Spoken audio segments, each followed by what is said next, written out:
Como explicar um resultado desses com a equipe jogando descansada?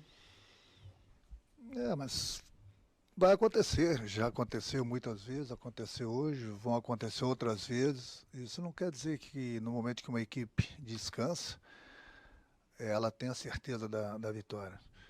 Se é assim, você pega algumas equipes grandes aí do Campeonato Brasileiro, que só disputam o Campeonato Brasileiro, então eles têm a obrigação de ganhar o título. E não é por aí. Não é porque nós descansamos entre aspas, né? Que a gente não jogou com a equipe principal aí no meio da semana, que nós iríamos vencer fácil o Internacional. Não tem jogo fácil, independente se você descansa ou não. Eu já havia falado que nós iríamos tropeçar uma hora. Infelizmente, nós tropeçamos hoje. E não tem um time imbatível. Todo mundo vai tropeçar. Da mesma forma que o Flamengo lá na frente vai tropeçar de novo. Isso faz parte do futebol. O Flamengo não vai ganhar todos os seus jogos. Mas isso não quer dizer que o Flamengo não jogou bem hoje porque ele não jogou durante a semana. Eu volto a repetir, se fosse assim, o próprio Internacional que se joga uma vez por semana, só joga, disputa o Campeonato Brasileiro, teria a obrigação de ser campeão. Nosso futebol não é assim, não. Monique Danello, TNT Esportes. Renato, boa noite. O Gabriel acabou expulso em um dos muitos lances de irritação do Flamengo com a arbitragem no jogo. Você acha que o time acabou perdendo um pouco a cabeça na partida de hoje? Não, nós não perdemos a cabeça. Os jogadores tiveram até uma certa tranquilidade por tudo aquilo que vinha acontecendo na partida. Mas eu não falo de arbitragem. Eu não gosto de comentar, entendeu? Eu acho que é o trabalho da imprensa, é o trabalho dos comentaristas, entendeu? Tem o VAR lá para isso. A única coisa que eu questionei o árbitro durante a partida e após a partida foi nos dois primeiros gols do Internacional. No lance do Bruno Henrique, que eu vi falta, e no Diego, que eu vi falta também. Mas isso não é desculpa, porque nós tomamos o gol. Só que eu achei que ele deu uma vantagem que o Flamengo não teve vantagem. Só isso. Mas a arbitragem não cabe a mim comentar, eu tenho que cuidar da equipe. Rafael Melo, canal Rafa Melo. Renato, nos primeiros minutos do jogo, o Flamengo foi melhor em campo, mas deixou de finalizar em duas oportunidades claras. Após as oportunidades desperdiçadas, o Internacional começou a achar os contra-ataques e matou o jogo. Você concorda que o time entrou com uma postura um pouco displicente na partida?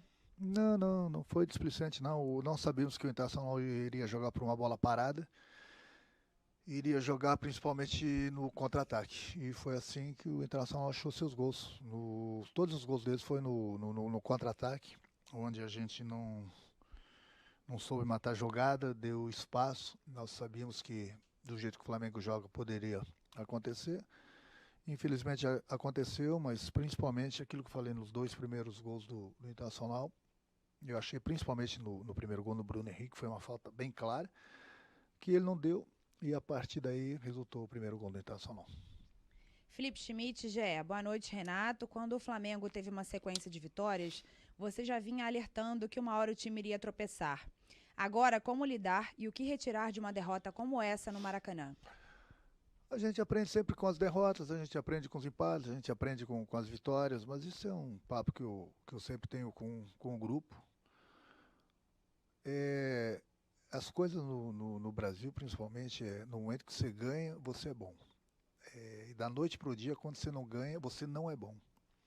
Eu não estou falando em cima dessa pergunta, mas muita gente pensa assim, não é só do Flamengo, de todas as equipes. Quer dizer, nós não temos no Brasil e no mundo uma equipe imbatível. Uma hora vão acontecer as derrotas. O Flamengo, estava comentando com alguns agora no vestiário, o Flamengo no passado, se eu não me engano, tomou de 5 de São Paulo aqui no Maracanã. E o Flamengo foi campeão brasileiro. Tomou 4, 5 numa Libertadores e o Flamengo foi campeão da Libertadores também. Então, a gente não gosta que isso aconteça, a gente fica triste, entendeu? Mas é dar continuidade no trabalho, que a gente confia no nosso trabalho e confia no nosso grupo de jogadores. Pedro Henrique Torre, ESPN. Boa noite, Renato. O time iniciou até bem a partida, mas caiu muito de rendimento após sofrer o primeiro gol. A que você atribui essa queda? Começamos bem, como ele mesmo falou, a partida, criamos algumas oportunidades e aí, infelizmente, a gente se perdeu um pouquinho no momento que, volto a repetir, na minha opinião, teve a falta no Bruno Henrique, que ele não deu. Teve a sequência, começou o gol, depois, durante a partida, até falei pro árbitro que ele estava falando muito com os jogadores estavam falando com ele, quer dizer, Não é desculpa, não estou falando da arbitragem, mas o árbitro tem que apitar de um lado e do outro. A gente não quer que o árbitro nos favoreça, também a gente não quer que favoreça o adversário, ele tem que apitar o que ele vê. Só que a gente tem todas as condições, nós temos um VAR, hoje em dia, que o VAR pode ajudar o árbitro. O árbitro, de repente, também ele tem que saber escutar. Eu escutei uma entrevista de um jogador do Vasco essa semana, que ele colocou muito bem. Você erra, o treinador erra, ele tem que vir aqui se explicar. O jogador erra, ele tem que vir aqui se explicar. Eu não estou nem falando do árbitro de hoje, mas o árbitro erra, o auxiliar erra, eles não precisam se explicar. Quer dizer, é difícil. Eu acho que a CBF deveria repensar também, após as partidas, independente do resultado, o árbitro da entrevista também. Ele respondeu algumas perguntas também, ele tem que ser questionado. É muito fácil um árbitro errar numa partida e ele não dá entrevista, esconder debaixo dos panos, passa, no outro jogo ele está pitando. Enquanto que os jogadores, os técnicos são criticados. Por que o árbitro não pode dar entrevista? Por que ele não pode se explicar? Por que a CBF não autoriza? Quer dizer, então, muitas vezes acontece isso. Aconteceu, por exemplo, no jogo nosso de quarta-feira, de quinta-feira, o Michel fez um gol legítimo. Anularam porque não tinha VAR. O bandeirinha estava bem colocado. Estava meio metro atrás. Ele deu impedimento. E se aquele gol fosse para decidir a classificação? Então, é muito simples. Você erra, vai para casa. Outro jogo você está apitando, bandeirando. O treinador erra ou não erra. Acontece, mas ele está todo jogo dando explicações. Da mesma forma os jogadores. Então, acho que a gente vai aprendendo com o passar do tempo. Nós estamos no século XXI, né? Então, está na hora de a gente repensar algumas coisas. E, em termos de repensar, seria importante a CBF falar para os árbitros virem aqui e se explicarem também após a partida. Porque eles nunca erram, né? Eles nunca estão errados. Sempre são os treinadores, sempre são os jogadores. Mas quem sou eu para falar sobre isso, né?